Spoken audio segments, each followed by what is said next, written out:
want you to picture a job title for a second. It sounds incredibly official. Senior medical advocate. Right. You can just see it, can't you? A laminated badge, probably a clipboard, a fancy degree on the wall. But the reality is, this is a role that most of us just get thrown into with, like, zero training. None. Usually it happens at 2 in the morning, you're exhausted, and you're suddenly the only thing standing between someone you love and a very, very complex medical system. It's the job nobody applies for, but it is hands down the most important role you will ever play, and the stakes, they just couldn't be higher. It really feels like being thrown into the deep end. And for this deep dive, we're looking at a very specific and honestly a pretty terrifying scenario to help us learn how to swim. We're unpacking a case study of a 75-year-old woman. She's COVID-19 positive. She's dealing with what doctors are calling excessive diarrhea. And there's a concern about something called silent pneumonia. It's a really complex case, but it's also a perfect teaching moment because if you just look at her chart, on paper, she looks like she's being treated perfectly. Right, all the boxes are checked. All the boxes, prescriptions, a diagnosis. But when you actually zoom in on the cocktail of drugs she's on, Paxlovid, amoxiclav, fluconazole, and Reglan, you realize the treatment plan itself might be the most immediate danger. That's a hard concept to wrap your head around. We're all conditioned to trust the prescription pad. Of course. If a doctor writes it, you take it. But it sounds like today is less about adding medicine and more of a masterclass in something you call deprescribing. That is the word of the day, deprescribing. It's about having the confidence to question assumptions and to spot the difference between treating a virus and just chasing a side effect. So what are we covering? We need to look at 3 critical areas.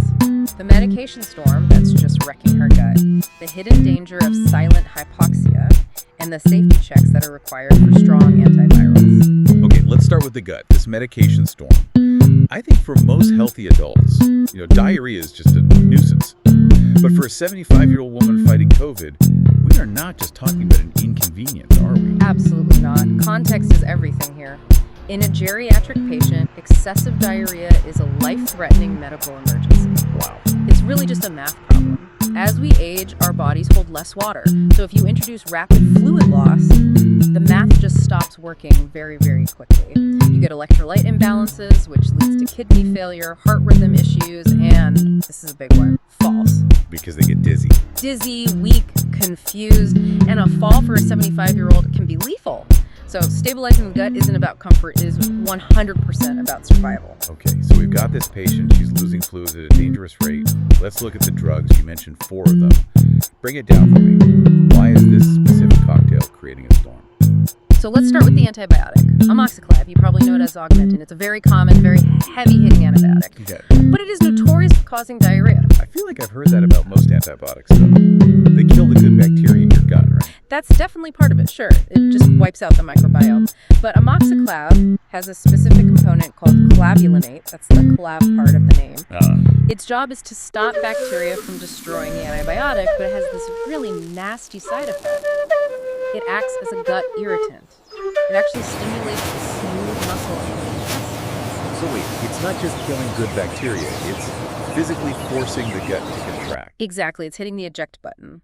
Statistically, about 1 in 3 patients on this drug, that's up to 34%, get diarrhea. In a 20-year-old, that's an annoyance for our patient. It's catastrophic, she's losing water she just can't spare. And that's where the cascade starts. Because what does the doctor do when they see a patient at risk of infection? They add an antifungal, just in case. So enter fluconazole. Right, just in case she gets thrush from the antibiotic or something. Precisely, it's prophylactic. But fluconazole is also hard on the GI tract. So now you have 2 drugs irritating the gut. But the real culprit, the one that just makes you go, what is going on here? Yeah. Is the Reglan. Reglan, I know that one. It's for nausea, right? That seems logical if she's feeling sick. It is logical if you only look at the nausea, but Reglan, the generic is metoclopramide, is a prokinetic drug. Hold on. Prokinetic. That literally means pro-movement, doesn't it? It does. It steps on the gas pedal of the stomach. Yeah. It's designed to speed up gastric emptying to stop things from coming back up. But she already has excessive diarrhea. Why on earth would a doctor prescribe a gas pedal when the car's already careening downhill? Is that just an error? It's not a clerical error on the chart. It's an error of context. This is what happens in siloed medicine. The doctor treated the symptom, the nausea, without looking at the whole system. So they fix the stomach, but wreck the intestines. You got it. You're treating a patient who is losing fluids too fast with a drug drug designed to make them lose fluids faster. It's like trying to put out a fire with gasoline. And with Reglan, specifically in the elderly, there's a black box warning we have to talk about. That's the strongest warning the FDA gives, right? What's the risk? For elderly patients, Reglan carries a significant risk of tardive dyskinesia. Break that down. What does that look like? It's involuntary movements. So, grimacing, tongue movements, rapid eye blinking, tremors in the fingers. And the scary part is, in older adults, this can become permanent even after you stop the drug. Wow. So you have a medication that is worsening the primary threat dehydration and carrying a risk of permanent neurological damage. And then, on top of all of that, she's on Paxlovid for the COVID, which is famous for causing Paxlovid poop. It's a very, very common side effect. So you have 4 distinct medications, all pushing the body towards severe diarrhea. That is the definition of a perfect storm. So if I'm the advocate, if I'm her daughter or son standing there, what do? I can't just throw the pills away. No, you don't go rogue. You advocate. You start the conversation about deprescribing. The goal is just to strip this regimen down to what is strictly necessary. You need a script. Okay, give me the script. I'm on the phone with the doctor. What am I saying? You ask very specifically, given her excessive diarrhea, can we pause the Reglan immediately? That's the low-hanging fruit. It's actively working against her. Okay. Then you ask, is it strictly necessary to continue the amoxiclav and fluconazole if bacterial pneumonia hasn't been confirmed? Is it strictly necessary? That's a powerful phrase. It forces the medical team to stop autopilot and really justify the risk. Exactly. And that leads us right into our second big danger zone here. Why is she even on the antibiotic in the first place? Right. She has COVID. COVID's a virus. Amoxiclav's an antibiotic. I mean, my high school biology is rusty, but antibiotics don't kill viruses, so why is she taking it? It's not confusion, it's fear. This is a classic trap in treating respiratory illness in seniors. There's a feel of a secondary bacterial infection. The worry is that while the virus is beating up the lungs, bacteria might sneak in and start a second fire. But isn't it just safer to take it? You know, the whole better safe than sorry argument. In a healthy 20-year-old? Yeah. Maybe. You get a stomachache? In a 75-year-old with severe diarrhea? No. Better safe than sorry doesn't apply when the safe option is causing dehydration that could kill her.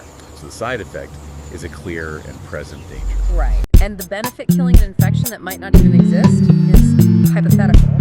So how do we stop guessing? How do we find out if she actually needs it? You have to close the diagnostic gap. You need 2 things, a chest x-ray and pulse oximetry. Okay, let's talk about the oxygen part first. We mentioned silent pneumonia in the intro. That sounds like a horror movie title. What is it? It's a phenomenon we saw a lot in the early days of the pandemic, especially in older adults. It's also called happy hypoxia. Basically, the oxygen levels in the blood can drop to dangerously low levels, but the patient isn't gasping for air. They don't feel short of breath. They don't. They aren't clutching their chest. They might just seem a little confused or tired. That is terrifying, because usually if I can't breathe, my body screams at me, my heart races. Why doesn't that happen here? It's because of how our body's alarm system works. Usually the brain panics when carbon dioxide builds up, not just when oxygen drops. We breathe to clear out CO2. Okay. In COVID patients, the lungs get stiff and inflamed, which prevents oxygen from getting in, but, and this is the key, they can often still push carbon dioxide out. So the exhaust pipe is working fine, so the alarm doesn't ring, but the intake is broken. That's a perfect analogy. Yeah. The brain thinks everything's fine because CO2 levels are normal. Meanwhile, the body's cells are starving for oxygen. Wild. So you can't rely on them telling you, I can't breathe. You need the data. You need the pulse oximeter. You need the number. But back to the antibiotics, you also need that x-ray. Because viral pneumonia just looks different than bacterial pneumonia on a scan. How so? Viral pneumonia, like from COVID, usually shows up as that ground glass look. It's hazy, it's patchy, usually in both lungs.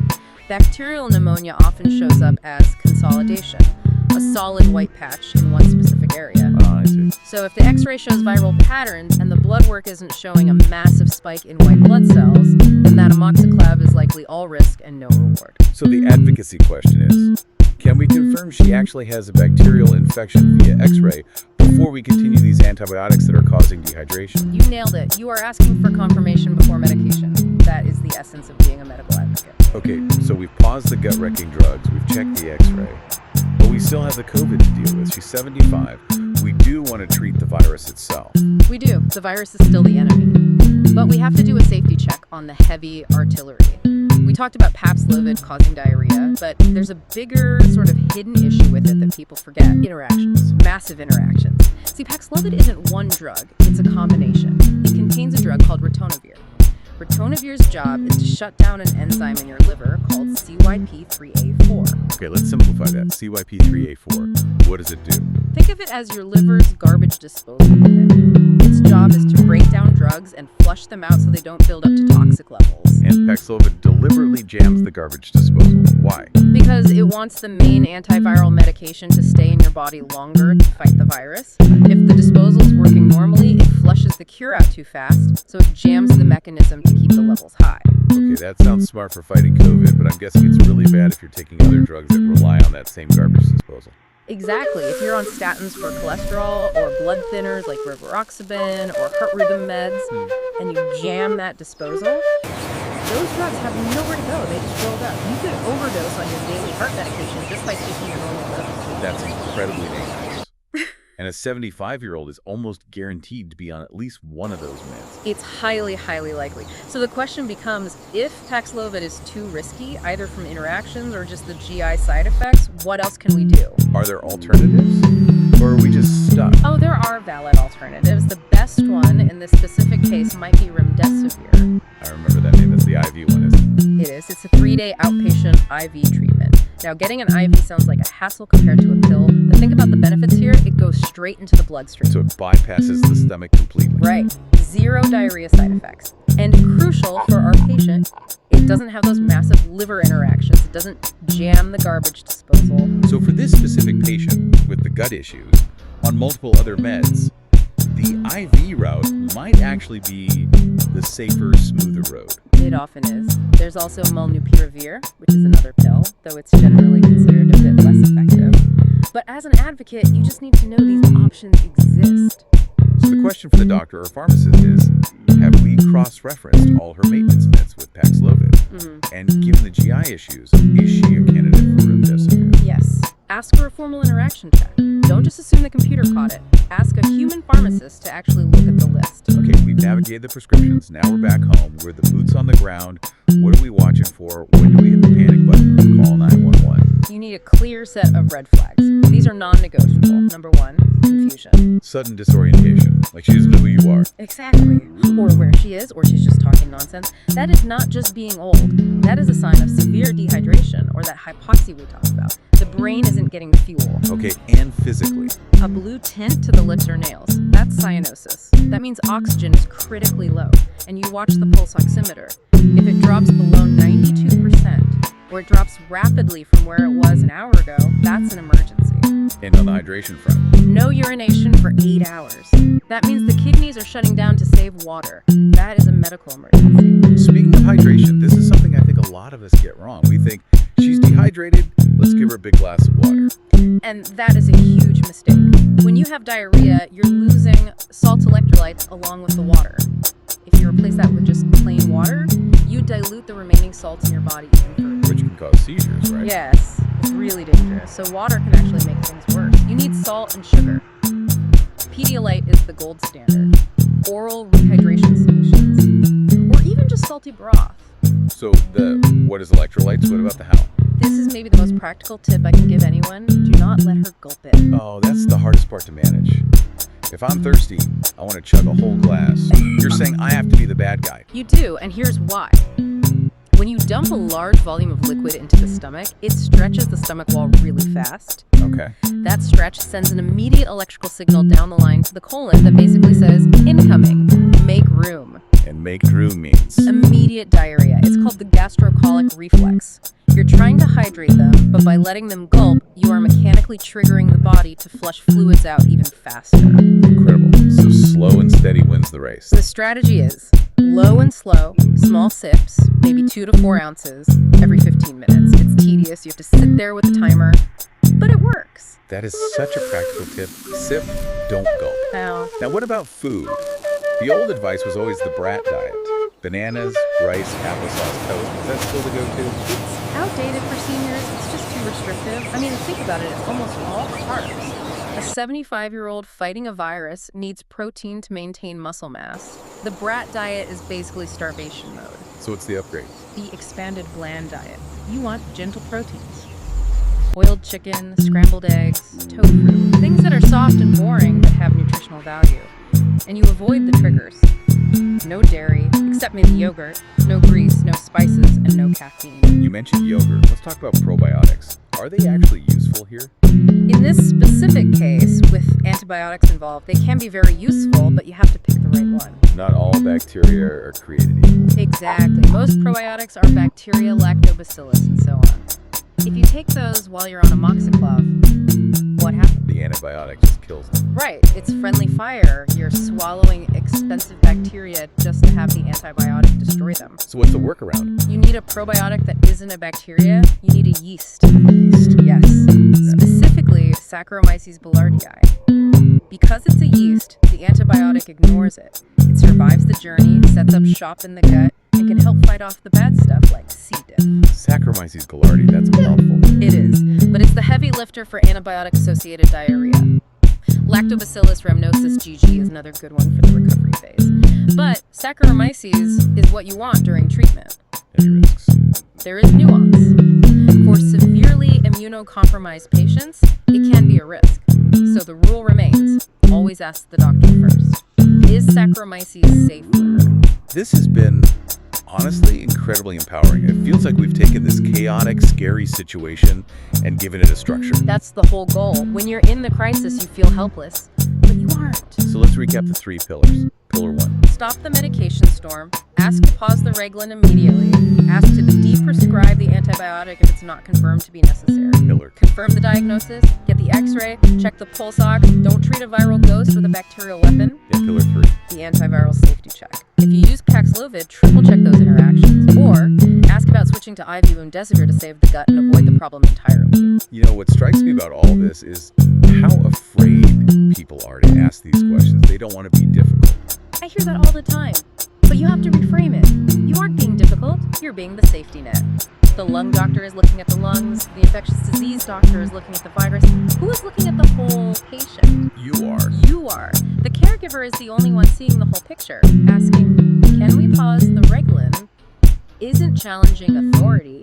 It's helping them treat the human being in front of them. It's information is medicine. In a case like this, asking the right question can be just as life-saving as the right pill. Absolutely. Sometimes the most effective medical intervention is simply pressing pause. And here's a thought to leave you with. We talked about silent hypoxia, the body failing to signal that it's running out of air. It makes you wonder, what other signals are we missing? Because we're expecting the classic symptoms. In medicine and in life, sometimes the loudest dangers are the ones that don't make a sound at all. Always look a little deeper. Thanks for diving in with us. Stay curious.